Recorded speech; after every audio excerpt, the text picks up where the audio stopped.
Hello, hello. Kanina isang mic. Sino yung mabait? Ikaw sa kanya. Isang mic. Ako mo naman sa kamad. Ano sabihin ko, Mads? Vlogger. Kunwari vlogger ako, Pads. 10 million subscribers. Boy, dito ka. First time, tingnan na. Pakilala mo na tayo. Dito. Okay. Ayan. Hi guys. Ba't parang ang dilim? Ang liwanag. I'm Rainier. Magandang araw po sa inyo lahat. Welcome po sa ating programa. Ang first ever program po natin para sa ating pamagat na programang Sinigang. Kaya po tayong bisita. Ang mga bisita po natin, pakilala po tayo si... I'm Rainier Python. Nick. The Lester Yuda. And Carlos ulit po. Anong nickname mo, boy? Bites po, Bites. Ke. Just call me Kaloy.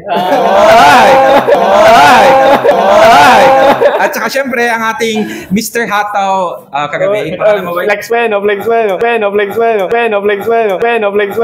Ron Michael Nicanor. ang nickname Makmak. Siya po ang nanalo kagabi ng Hataw King para sa Zumba. Ngayong gabi ang ating lulutuin ay Pork sinigang. may microphone. Guys, pork sinigang. Pork sinigang.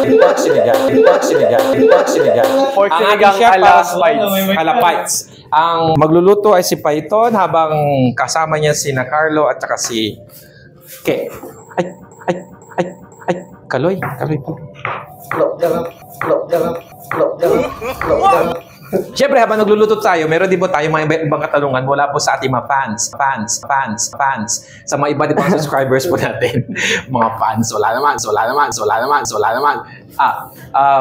Lester, John Lester. Anong year mo na? Fourth year fans. Fourth year. Graduating. Kagawad po pala. Siya po ay SK Kagawad po ng Poblacion West. Year mo na? Fourth year fans. Diyan ka tumingin po yata na. Fourth year. Anong kinukuha? Agriculture. Major in crop protection. Akala ko siya ang kinukuha mo. Major in loving. Ikaw, yan ang kinukuha mo, boy? BS Criminology po. BS Criminology saan? Sa Golden West Alaminos. Golden West Alaminos. Anong year? Second year po. Second year college. Si Pikes?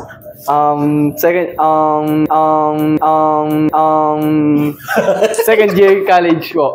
Second year college. BSHM. HM. Kaya pala marunong mag-ano, no? Second year. Abo. Incoming second year. Ese na si Ron? Bachelor of Science in Hospitality Management. Ay! Anong year? Magsi-second year. Incoming second year. Tapos ito po ang pinakamatanda sa ating grupo. Walang iba kundi Matanda na yun, boss. Isang seryosong katanungan. Since Mother's Day noong nagdaang linggo, ano ang payong hindi makakalimutan o kaya mga bagay na ginawa na hindi mo makakalimutan ng nanay mo?